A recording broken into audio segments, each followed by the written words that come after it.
Teman-teman semua, kembali dengan saya DSW Dr. Sandi Wahyudi dalam Weekly Innovation Dose. Saya lanjutkan tema strategic marketing. Nah, kali ini subtema adalah market intelligence, intelijensi pasar atau riset pasar. Ya, kita perlu sebagai intelijen di dalam bidang bisnis perlu kepo-kepo tetangga kanan kiri, perlu tahu data customer kita, supaya apa yang kita ambil keputusan nanti tidak semena-mena atas opini, asumsi kita. Bisa jadi asumsi kita sebagai pengusaha belum tentu benar ya, karena ternyata customer ngomongnya gini, kompetitor punya gerakan gitu, kita harus tahu pergerakan mereka. Maka disebut market intelligence atau spionase ya.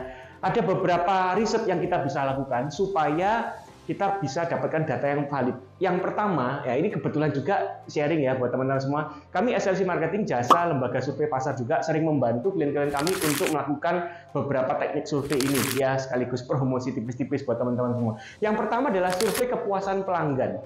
Jadi kalau misal kita punya pelanggan, kita harus survei. Tapi masalahnya, belum tentu pelanggan yang kita survei mau menjawab apa yang kita minta atau kita tanyakan. Karena apa? Satu, karena sungkan. Yang tanya bosnya langsung atau yang tanya orang dekatnya. Maka dari itu, teman-teman, saran saya ada pihak ketiga. Nggak harus kami ya, banyak lembaga survei lain. Tetapi harus independen di sini. Harus netral, independen. Kita tanyakan kepada pelanggan kita dan mereka secara belak-belakan ya, secara terang-terangan menjawab ya tanpa ada rasa sungkan. Itu yang penting. Jadi kita biasa tanya tentang apa, adakah masalah, adakah komplain, sejauh ini servisnya seperti apa, ya dari produk yang sudah dibeli, sejauh ini bagus enggak, waktu digunakan sehari-hari, itu kita bisa lakukan survei kepuasan pelanggan kita. Jadi pelanggan existing ya, data yang kita sudah punya, mereka yang sudah pernah belanja produk kita. Yang kedua adalah survei potensi pasar.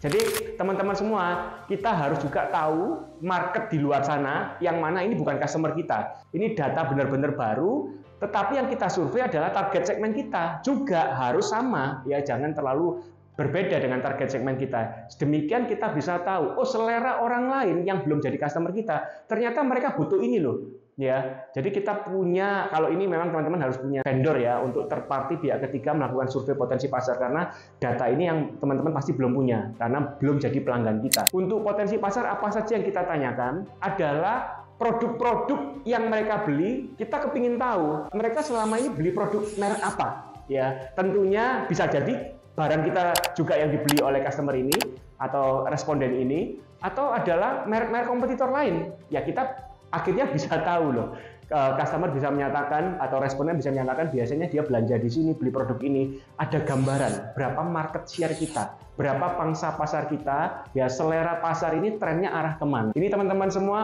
menurut saya untuk setahun minimal ada sekali kita lakukan ya potensi pasar. Kalau apalagi kita mau ekspansi ke kota yang lain atau mungkin buka cabang baru, karena setiap kota, setiap wilayah pasti punya selera yang berbeda. Kita harus lakukan survei potensi di wilayah itu. Itu yang kedua. Yang ketiga adalah mystery shopper. Nah, mystery shopper ini adalah survei yang menarik ya. Kita menjadi mystery guest. Seolah-olah kita menjadi konsumen baik kepada outlet kita sendiri. Kita melakukan mystery guest ada dua teknik ya.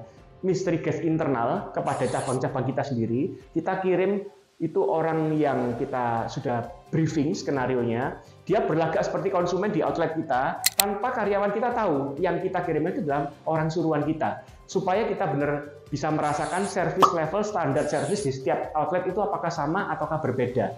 Itu secara internal. Atau kita bisa melakukan mystery guest, mystery shopper di outlet atau di cabang kompetitor kita, bukan ke internal kita sendiri, tapi ke kompetitor kita. Kepingin tahu sih kompetitor servisnya standarnya seperti apa.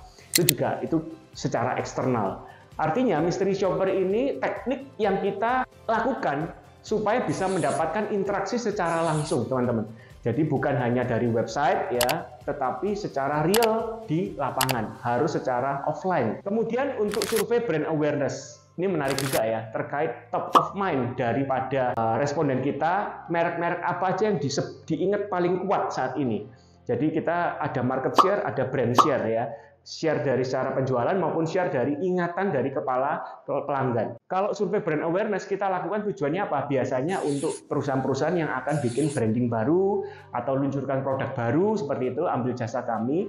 Mereka kepingin tahu nih, sejauh ini responden atau demografi yang ada target segmen ini mengingat merek-merek apa yang paling dilihat di kepala mereka dan bagaimana cara mengkomunikasikan kalau kita punya brand baru ya supaya bisa masuk nancep di kepala mereka. Ini menarik sekali kalau Anda teman-teman mau bikin produk baru ya, lakukan survei brand awareness terlebih dahulu supaya kita bisa tahu entry point-nya di mana, cara masuknya bagaimana.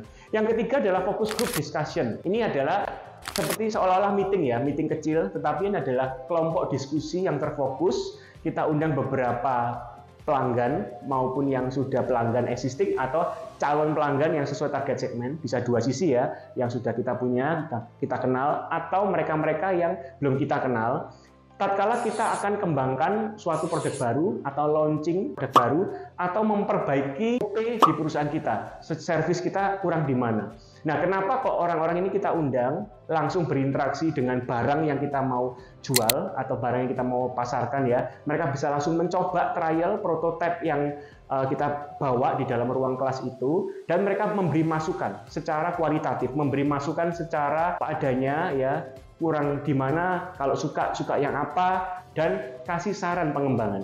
Jadi ini teknik yang menarik teman-teman, karena kita nggak bisa lakukan dengan cara cuma survei, baik itu surveinya kuesioner offline maupun yang online, karena sangat dangkal ya. Tetapi fokus group discussion ini bisa benar-benar dalam, insightful banget ya, karena diskusinya dengan cara teknik snowball. Snowball itu seperti bola salju menggelinding. Tatkala si customer atau responden ini menjawab, kita kejar lagi jawaban mereka dengan pertanyaan yang lebih dalam. Nah, ini beberapa teknik market intelligence yang kita lakukan. SLC Marketing sering membantu klien-klien kami. Moga teman-teman juga bisa melakukan ya, secara independen, netral. Itu yang penting. Walaupun Anda melakukan sendiri nggak masalah, tapi metodologinya harus tepat. Supaya apa? Pada waktu Anda sampling data itu harus netral, independen juga. Tetap dijaga kenetralitasannya. Itu saja dari saya. Kalau teman-teman merasa ada manfaat dari materi kali ini, ikuti terus, subscribe seluruh jaringan sosial media kami, SLC Marketing. Akhir kata saya DSW, keep stupid to grow insight.